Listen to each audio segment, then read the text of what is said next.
और आज झारखंड समेत देश भर के डॉक्टर हड़ताल पर हैं। दरअसल आयुर्वेदिक डॉक्टरों को विशेष प्रशिक्षण देकर सर्जरी करने की इजाजत केंद्र सरकार ने दी है। केंद्र सरकार के फैसले के खिलाफ आज आईएमए के आह्वान पर एलोपैथी के डॉक्टर्स आज सुबह 6 बजे से शाम 6 बजे तक हड़ताल पर हैं और इस दौरान तमाम ओपीडी बाधित रहेंगे। इमरजेंसी को छोड़कर बाकी सेवाओं का डॉक्टरों ने बहिष्कार किया है। डॉक्टरों की हड़ताल से स्वास्थ्य व्यवस्था के चरमराने की आशंका है। हालांकि रिम्स में ओपीडी सेवाएं चलेंगी या नहीं, इस पर अब तक फैसला नहीं लिया गया। तो 12 घंटे का कार्य बहिष्कार है। हालांकि इस हड़ताल में इमरजेंसी सेवाओं को छोड़ दिया गया है, उसके अलावा ओपीडी सेवाएं बाधित रहेंगी। और ये हड़ताल ये बताने के लिए है कि जिनके हाथों में आप ऑपरेशन करने की, सर्जरी करने की मशीनें पकड़वाना चाहते हैं वो कहीं से भी सही नहीं है। तो इस पर आयुर्वेदिक डॉक्टरों को 58 तरह की सर्जरी की मंजूरी सरकार की तरफ से दी गई है। पीजी पढ़ाई करने वाले आयुर्वेदिक डॉक्टरों को मंजूरी दी गई है। हड़ताल क्यों, ये हम आपको बता रहे हैं। 58 तरह की सर्जरी में 39 जनरल सर्जरी से जुड़ी सर्जरियां हैं, 19 तरह की सर्जरी नाक, कान, गला, आंख से जुड़ी हुई हैं। हड़ताल क्यों है, यह समझिए कि 2016 में भी सरकार ने नोटिफिकेशन जारी किया। आईएमए केंद्र सरकार के फैसले का लगातार विरोध कर रहा है। तो दुमका में दरिंदगी की बात अब करते हैं। घटना के 48 घंटे से ज्यादा हो गए, लेकिन पुलिस के हाथ अब तक खाली हैं। गैंगरेप की इस घटना को लेकर राष्ट्रीय महिला आयोग ने रिपोर्ट तलब की है। बीजेपी सरकार पर हमला किया है। कहां हैं दुमका के दरिंदे? 48 घंटे बाद भी पुलिस के हाथ खाली। राष्ट्रीय महिला आयोग ने मांगी रिपोर्ट।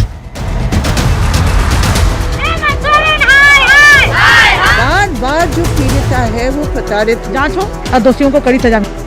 दुमका में आदिवासी महिला से गैंगरेप की घटना के सामने आए 36 घंटे से ज्यादा हो गए हैं, लेकिन पुलिस के हाथ अब तक खाली हैं। हालांकि दरिंदगी की इस घटना की जांच के लिए एसआईटी का गठन जरूर किया गया है, जिसके बाद 2 डीएसपी और 3 थाना प्रभारी मिलकर मामले की जांच कर रहे हैं। लेकिन अब तक सिर्फ एक आरोपी को हिरासत में लेकर सबूत जुटाए जा रहे हैं। ऐसे में राष्ट्रीय महिला आयोग ने झारखंड के डीजीपी से रिपोर्ट तलब की है। आयोग ने डीजीपी को पत्र लिखकर 2 महीने के भीतर जांच पूरी करने को कहा है। वहीं पूरे मामले को लेकर झारखंड की सियासत गर्म हो गई है। बीजेपी ने राज्य सरकार पर सीधा हमला बोलते हुए रांची और दुमका में धरना दिया। 17 लोगों ने दुष्कर्म करने का काम किया है और इसकी जितनी भी निंदा की जाए कम है। क्षेत्र में इस तरह की घटना बार बार हो रही है और प्रशासन जो है या सरकार इसमें जो है सचेत नहीं हो रही है और घटना जो है बढ़ती जा रही है। चाहे वो रामगढ़ की घटना हो, चाहे बरहेट की घटना हो, चाहे अभी जो है दिघी की घटना हो। अगर ये तुरंत नहीं कार्रवाई करते हैं, उस पर नहीं कार्रवाई होता है, तो हम लोग भाई चूड़ी तो पहुंचाने जाएंगे ही हम लोग हेमंत सोरेन जी को। न सिर्फ झारखंड बल्कि दुमका गैंगरेप की गूंज देश भर में सुनाई देने लगी है।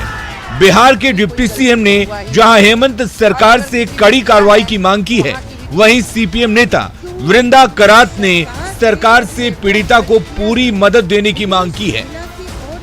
निश्चित रूप से कहीं न कहीं कोई गलती तो हुआ ही है और अगर किसी ने किया है तो वहाँ की भी सरकार को नहीं बख्शना चाहिए और जितनी कड़ी से कड़ी एक तो निंदा करनी चाहिए, कड़ी से कड़ी सजा देनी। सरकार ने तो अभी एफआईआर दर्ज किया है, लेकिन उस महिला की और क्या क्या मदद की जरूरत है, ये तुरंत सरकार को हस्तक्षेप करके सपोर्ट देने की जरूरत है। कानून अपना काम करेगा, निश्चित रूप से अपराधियों को सिकंजों के पीछे डाला जाएगा।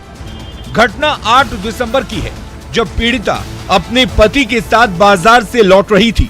तभी रास्ते में पति को बंधक बनाकर कथित तौर पर 17 लोगों ने महिला के साथ सामूहिक दुष्कर्म किया। जिस आदिवासी महिला से दरिंदगी की घटना हुई है वो 5 बच्चों की मां है। हाल के दिनों में जिस तरह से संथाल में गैंगरेप की घटना बढ़ी है, उससे कानून व्यवस्था पर सवाल उठने लगे हैं।